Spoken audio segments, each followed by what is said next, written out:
At 203 pounds from Orlando, Florida, let's hear it for Mark SERKEZ. SERKEZ! What do you feel about that, man? I know that was a good night. Yeah, that was awesome. Mark, Baby Hulk, SERKEZ, welcome to the Ultimate Fight Show on 740 The Game. How you doing, man? All right, man. We're also joined by expert MMA analyst and fellow MMA fiend, New Guy Bry. What's going on, man? What's happening, man? We got enough in here for a tag team match tonight. Yes, sir. This is the most people we've had stuffed up in this studio. Scuba can help ref it out. Should be interesting. I'll get one of the pros. You get the other one. Yes, sir. Now, actually, on the tape, if you were listening, I heard them. I actually watched that fight, and that was an awesome fight, man. First round, you kind of came out, exchanged some blows. He got a takedown on you, scored a big knee, kind of opened you up a little bit, but you came back with a left hook and knocked him out. Yeah. Nice, bro. That was nice. And then the best part about that fight was when you threw your mouthpiece at him and kicked the other corner's cage. Man, that was awesome too.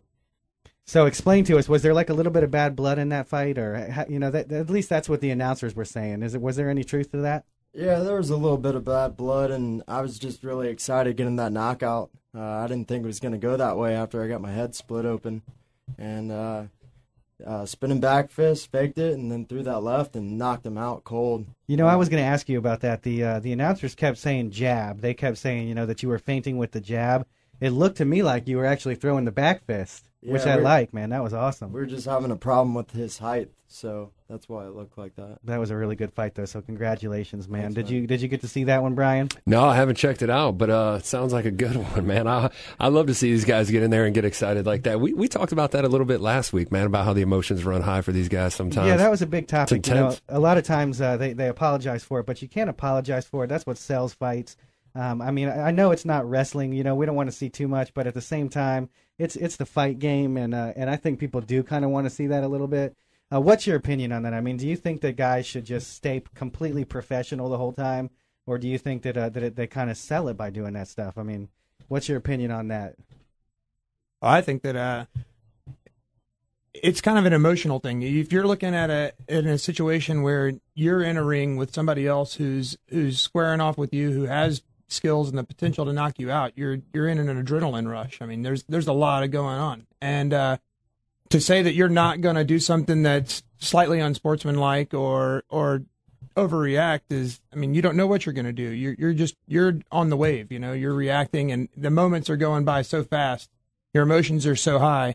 Those things can happen, but I don't think any of it should really be taken personal unless it's to an extreme, where you're still fighting and the fight's really over. I agree with you, man. And not only that, I mean, we're fighting, you know what I mean? I mean, this guy's trying to hurt you, and you ended up knocking him out.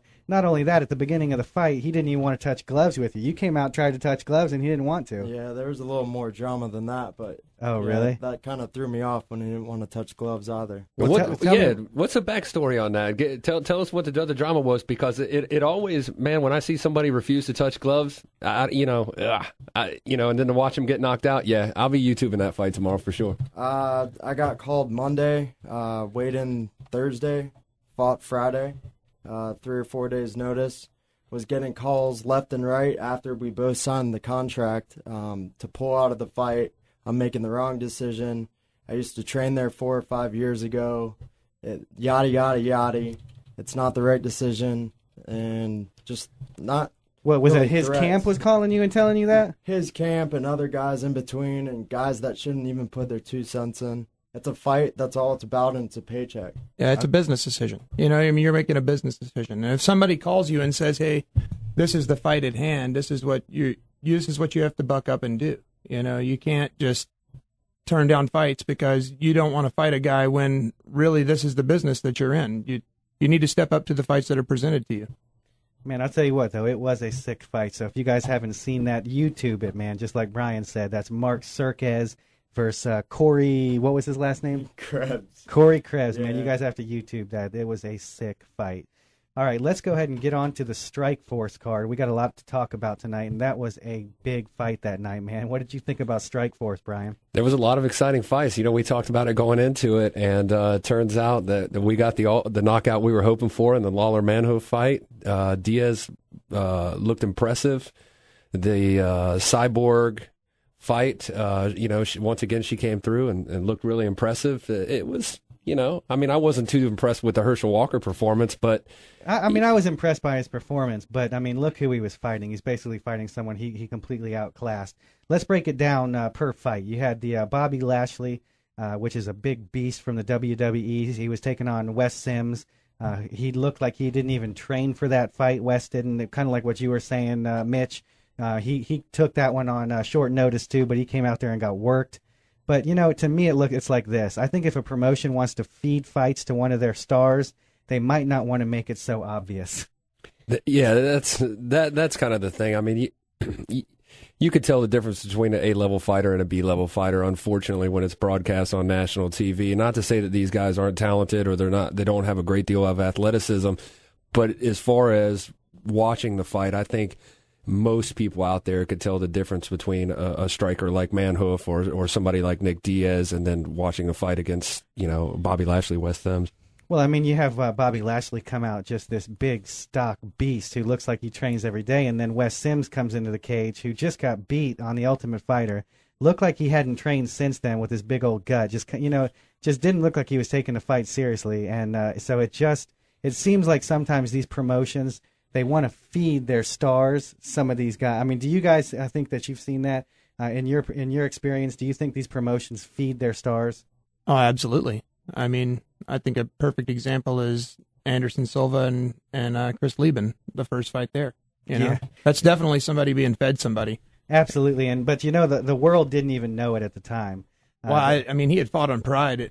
Yeah. I think that the world knew about Anderson Silva. That's why the UFC picked up all the Pride contracts. I'll tell you what. So they could get a lot of those guys. Chris Lieben knows about Anderson Silva now, that's for sure.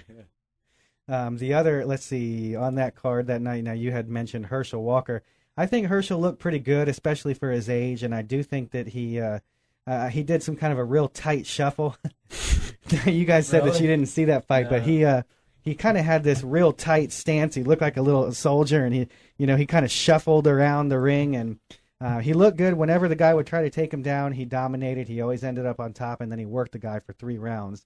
And he looked like he could strike. He looked like he kind of wanted to stand and strike, but he had this funny little toy soldier thing going on. Did you see that? I noticed it. I don't know if that was something that, the guy trains out at AKA, and they're one of the top camps in the country right now, and they've got a lot of really good fighters coming out of that camp. And in all of his interviews, he said that essentially if his trainers told him he wasn't ready to fight, then he wasn't going to fight. And somebody over at AKA told him that he was ready to go. And, he did put on a good performance. He won, obviously. No, he did. He did. He dominated both standing and on the ground. I just think that he has a very unorthodox stance. I think it was because he comes from a very traditional martial arts background. And I think that's what it was kind of showing, too. Now, with the Bobby Lashley fight, the other thing I hated about that fight, didn't you think that was kind of an early stoppage? Yeah, I think the guy had a little bit more into him. Of course, when you're in there from a referee's perspective, Bobby Lashley's a big guy. And you look at a big guy like that on top of somebody getting ready to do some serious damage. These guys, the referees are responsible for fighter safety. And I think ultimately it just would have gotten worse. I think he had some more in him, though. He was defending himself. It just looked like he was ready to stop the fight. I don't really get it. It looked like he gave up to me. It looks like Sims just kind of gave up, and that's, I think the referee just pulled it in and just said enough's enough, I'll tell you what, the most exciting fight for me was the Robbie Lawler and the Melvin Manhoff fight. That was awesome. God, that came out of nowhere, huh? The fight started out with Lawler being used basically as a punching bag. Melvin came out attacking Lawler. He was punching him. He was leg kicking him. Lawler wouldn't even throw a punch. I was literally getting mad because Lawler didn't even want to throw a punch back. But I guess it was about 1.5 minutes, 2 minutes into the round. He threw one punch and knocked Melvin Manhoff out. It was pretty nice, man. And you guys didn't get a chance to see the fight, huh? No. You got to check it out, man. I'll have to get it for you because it was actually a pretty exciting fight. But what did you think of that one, man? I didn't think that Lawler was ever going to be able to walk again, ever, for the rest of his life, period. I've never seen anybody get kicked in the leg that way. A lot of people were asking if that was some sort of leg check technique. No, that's Melvin Manhoff being a K1 level striker and absolutely abusing that guy's hamstrings like beyond repair.